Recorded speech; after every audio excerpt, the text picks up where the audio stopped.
Un saludo a todos mis seguidores y a los nuevos seguidores también. Saben, durante todos estos días he estado analizando y observando todos los acontecimientos a nivel global con profunda preocupación, aún después de lo sucedido el pasado 3 de enero con los bombardeos de Caracas, ¿sí?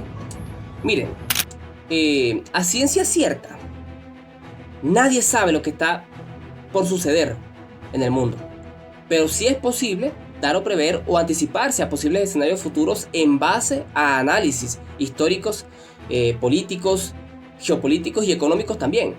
Es por eso que les traigo mi aporte según mi análisis de lo que estoy seguro que podría pasar si Estados Unidos e Israel se atreven a atacar a Irán. Solo si se atreven a atacar a Irán. Miren, señores, es muy probable que estemos frente al inicio de un efecto dominó donde el asedio constante de estas potencias occidentales hacia el sur global terminen provocando un quiebre histórico, ¿sí? Un quiebre en la historia, ya que si Estados Unidos y el gobierno de Israel continúan su política de asfixia y deciden lanzar una ofensiva contra Irán, probablemente se desate una respuesta coordinada que cambiaría la geografía del poder para siempre. La cambiaría tal y como la conocemos, ¿sí? En este escenario muy probable, en donde se dé un ataque contra Irán, que podría darse muy pronto, señores, muy pronto, no solamente Estados Unidos e Israel tomarían posición, sino también Inglaterra. Y no lo haría por cuestiones de valores o de principios. Para nada, señores, no, nada de eso. Lo harían por la defensa desesperada de la hegemonía del dólar y el control de las rutas del comercio que aún sostienen su economía, por decirlo así, su economía financiera, intentando al mismo tiempo frenar el avance de un bloque que cuestiona su autoridad, un bloque liderado por Rusia en este caso. Por otro lado, señores, aunque no me lo crean, es probable que Turquía se vea obligada a tomar una decisión histórica en este escenario, y lo harían por su propia supervivencia nacional. Sí, señor. Eso significaría romper lazos con la OTAN para evitar ser el campo de batalla de una guerra que no le pertenece. Y también, obviamente, para asegurar su rol como el gran nodo energético y logístico entre Asia y Europa. ¿Sí?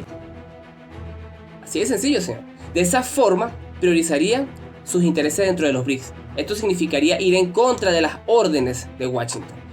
Para mí, y esto lo digo con total seguridad, para mí, el detonante no sería el tema nuclear, como lo mencionan por allí. Para nada. Más bien sería cuestión de soberanía sobre los recursos energéticos y el derecho de los pueblos a la autodeterminación. De manera que si se llegara a atacar territorio iraní, es casi seguro que veríamos a Irán utilizar su mayor carta de resistencia. ¿Cuál sería esa carta de resistencia? Bueno, fácil, señor, ustedes lo saben muy bien. El famoso bloqueo del estrecho de Hormuz. Sí, señor, más nada. Por donde pasa el 20% del petróleo mundial y el tercio del gas natural licuado. Yo les aseguro que eso enviará los precios de la muy apreciada energía a niveles astronómicos. Por encima, señor, los dispararía. Estaríamos hablando de entre 180 a 200 dólares o más por barril de petróleo, haciendo que la economía de la gente común en todo el mundo colapse debido a la hiperinflación que podría darse. Lo más triste de esto, señores, es que mientras esté sucediendo esto, las grandes corporaciones son las que se van a llenar los bolsillos. Se llenarán los bolsillos con la especulación. Lo harán con la especulación financiera, con el hambre de la mayoría del mundo. Parece mentira, señores, sí, parece mentira. Pero es un escenario que para mí es muy probable. Es muy probable que suceda, que se dé. Ante esto, ante este caos, Rusia no quedará de brazos cruzados, sino que posiblemente activará una alianza de defensa total en proporción, ¿sí?, a una cobertura estratégica que neutralice o trate de neutralizar la capacidad de ataque occidental en todo el Golfo Pérsico. También probablemente se dé eso. ¿Pero por qué lo harían? Bueno, lo harían para proteger sus propias inversiones energéticas en la región. Intereses, señores. Por otro lado, China podría responder no con balas.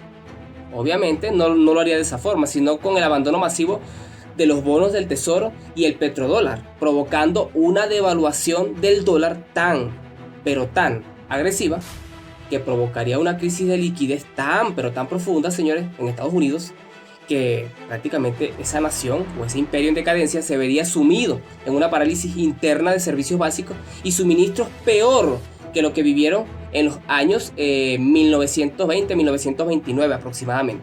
De darse todo esto, como lo estoy diciendo, pasaríamos a otro punto muy pero muy crítico para Occidente. ¿Cuál sería ese punto? Bueno, en este punto crítico de máxima tensión se consolidaría una alianza militar de facto, de forma agresiva, donde Rusia, Turquía e Irán, compartiendo la necesidad de expulsar definitivamente la influencia extranjera en su vecindario, ¿sí?, para defender sus fronteras, terminarían coordinando una contraofensiva total contra las posiciones estratégicas del Estado de Israel, ¿sí? Turquía, bajo la presión de una población que ya no tolerará el apoyo a masacres y la necesidad también, teniendo necesidad de liderazgo regional, cerraría el estrecho de Bósforo y el estrecho de Dardanelos a los barcos de guerras occidentales, apelando a la Convención de Montreux de 1936, dejando obviamente a la flota estadounidense e inglesa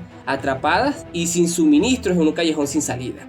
Un escenario que también podría, que aunque es impensable, para mí es muy posible que se dé. Con esto, el bloque regional liderado por Rusia podría avanzar de forma imparable, señores. Podría avanzar impulsado por un sentimiento de liberación nacional.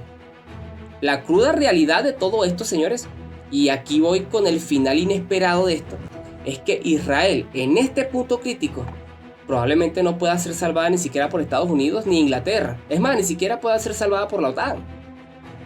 Así, señores. ¿Por qué sería? Bueno, fácil. No van a poder salvarla porque estas potencias estarían prácticamente paralizadas por sus propias contradicciones insalvables, ¿sí? ¿Cuáles serían esas contradicciones en sí? Bueno, en este punto sus sociedades estarían al borde del estallido social por el alto costo de la vida.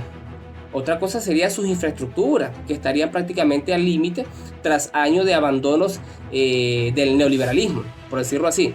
Y sus fuerzas armadas también estarían prácticamente carentes de apoyos logísticos, estarían desmoralizadas, no tendrían una capacidad para reponer ni siquiera municiones y la voluntad política para sostener una guerra quedarían prácticamente casi nulas. Así de sencillo.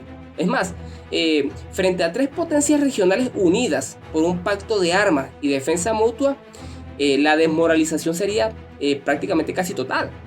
La razón principal de que las potencias como Estados Unidos e Inglaterra se vean obligadas, en este caso, a retroceder, serían sus propias economías, que estarían prácticamente en quiebra técnica, por decirlo así, debido a una deuda impagable y a su población harta de la precariedad y la falta de futuro, ya que no estarían dispuestas, en este caso, a pelear en guerras imperialistas por petróleo para beneficiar a las bolsas de valor y a las élites de Wall Street o de la bolsa de valores de City Londres, por decirlo así.